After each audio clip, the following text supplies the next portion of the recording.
Leroy. All right. So Leroy and I are here in Minneapolis, Yes. and I'm gonna get this wrong a couple times before I get it right. But what is the name of this conference? This conference is Critical Race Disability. No, Blackness and Disability, I think. Blackness and Disability, something like that. Yeah, I don't know. But anyway, we probably not even going to even promote that. But what we do want to say is that it is important for it is important to us that all of our identities are a part of our community, our activism, social justice work, our cultural work. Yeah.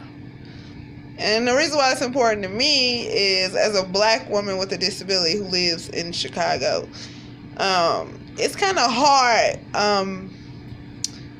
being in one space and having to check one of your identities at the door because the environment is not conducive for you to be all that you could be. So, for example, when I'm in my community on the South Side, I don't get to see a lot of people with disabilities hanging out, being themselves, seeing a reflection of who they are with art on the wall, culturally a part of history. I run around the city of Chicago going to these 30-year meetings, and they don't even want to talk about accommodations or accessibility or art culture. Like, wow. It's 2018. Yeah. People with disabilities have been in existence since the Bible. Yeah. And we didn't just get killed because our bodies didn't matter. I mean, Leroy just told me Moses was disabled. Yep, had a speech in Parliament. Yeah. Moses changed the world. Yeah. And among others, after Moses, Harriet Tubman. Harriet Tubman. All the blues artists, most of them had disabilities, Civil rights leaders like Al Hitler. The jazz singer that marched with Martin Luther King, he was blind. Yeah, so. I mean, the obvious, Stevie Wonder, Ray Charles. I mean, that's just in music. And Brad Lomax, he was a disabled activist in Berkeley. He got the Black Panthers involved with disabilities back in the 70s, so. Yeah, we've been here, And we ain't going nowhere. No. Our population of people with disabilities who are black and disabled is actually higher than other categories. Yeah. When I did some research about Illinois, 13% of the disabled population was African American. Wow.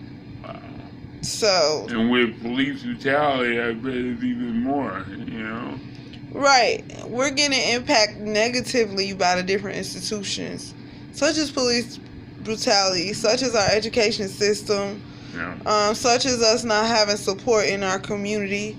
I was talking to family members the other day, and they was telling me the discrepancies between a mental health facility on the south side versus a mental health facility on the north side.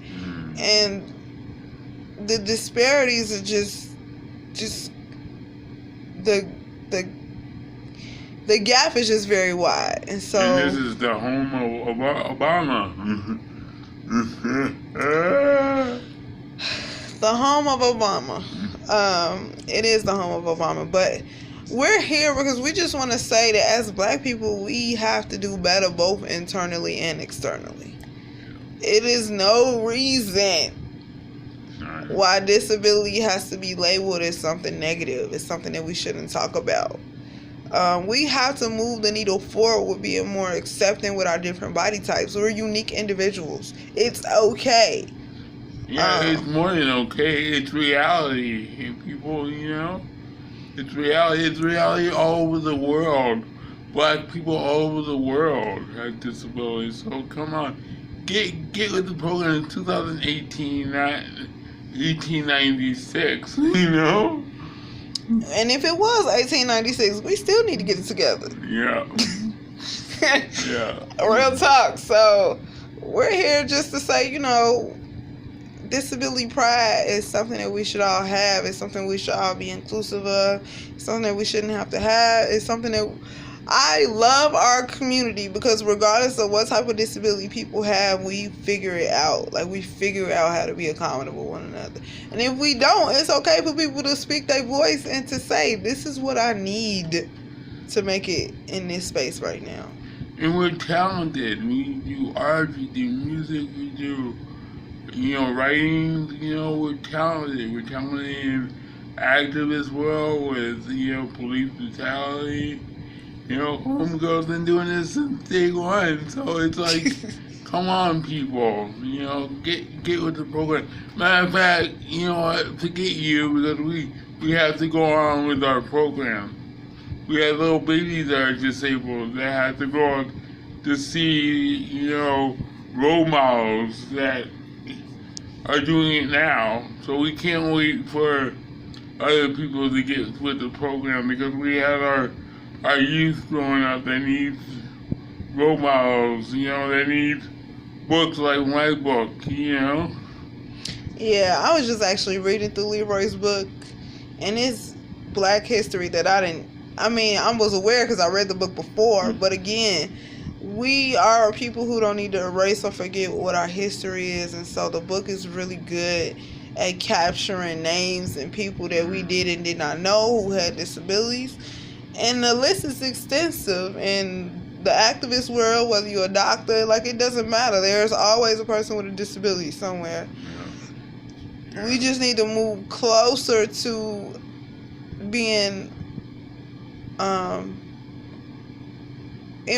closer to reality of realizing that people with disabilities exist, we live, we function full. And we need to get together, we need to be politically out. There's a difference between only having a disability and being politically out as a person with a disability.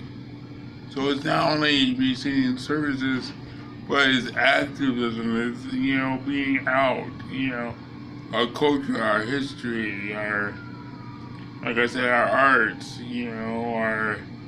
our writings, our intellect, our studies, our fighting against what the norm is. I was talking to a student with a disability who's in architecture school, and all of the things that make having a disability a barrier, they think is beauty. So buildings should be more advanced in noticing that a lot of people with disabilities exist, a lot of people who become older exist. You can acquire a disability at any point in your life, so why not make a world that is inclusive for everybody? That way we ain't gotta tear down structures and put stuff up, but you just set it up 30 years from now to say, hey, we're gonna build this infrastructure ready.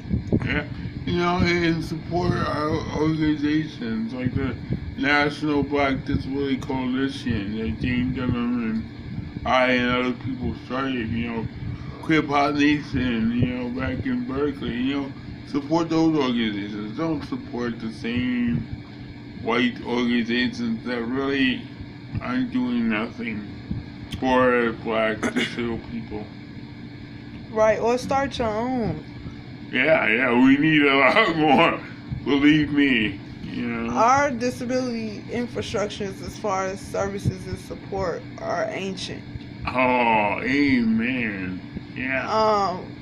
The fact that we still to this day don't have a lot of social development opportunities for young people with disabilities is a travesty.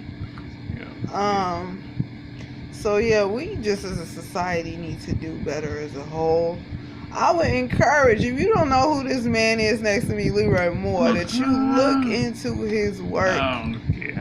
He's been doing this work since 1990. Jane Dunham's work, look into our work. Because we've been out here, Jane Dunham's been out here since the 70s doing work, and she's from New Jersey that lives in Virginia now. So look us up, And our network is strong, full of other people who do amazing things. So we just wanted to take a moment out to just say that. And I don't know if this is gonna be the final cut of this video, but it's already on 10 minutes. So peace. Look us up. All right.